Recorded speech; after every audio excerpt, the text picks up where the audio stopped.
Oui, bonsoir Abdel. Alors je suis à Roquemaure avec Nathalie Nury, maire depuis mars dernier et également conseillère départementale.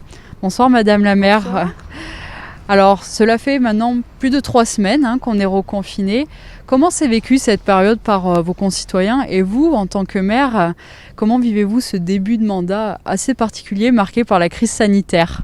C'est le moins qu'on puisse dire particulier, oui, très particulier, puisque déjà, je vous rappelle qu'on a été élu le 15 mars, mais on est arrivé au pouvoir, entre guillemets, que le 28 mai. De plus, on prend un confinement quelques temps après.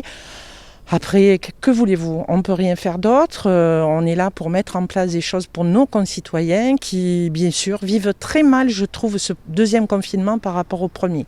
Alors, peut-être que la saison aussi est plus prégnante que le mois de mars. Il fait nuit bonheur, les gens se sentent seuls, esselés, et c'est un petit peu plus compliqué, oui, pour tout le monde.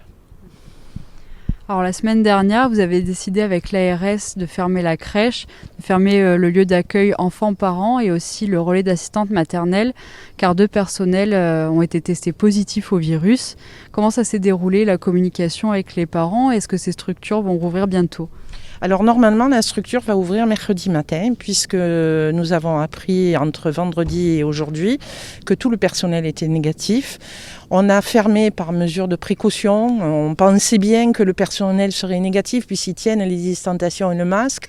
Mais par mesure de précaution pour les enfants et pour les parents qui viennent récupérer les enfants, on a préféré fermer 4 jours.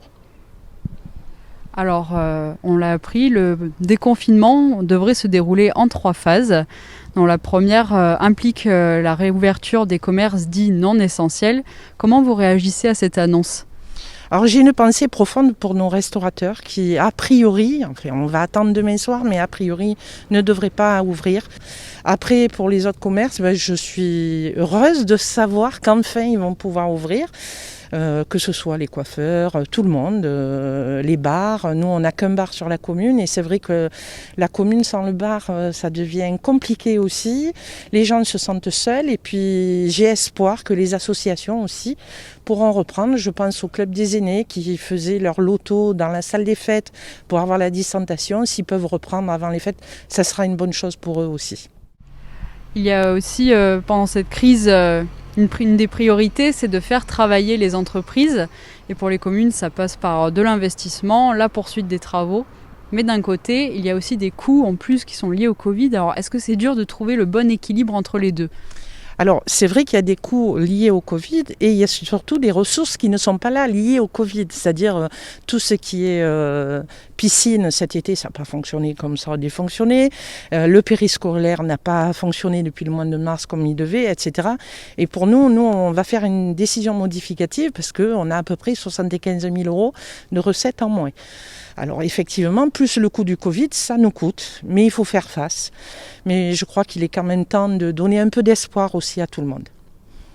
Merci Nathalie Nury. Merci à vous.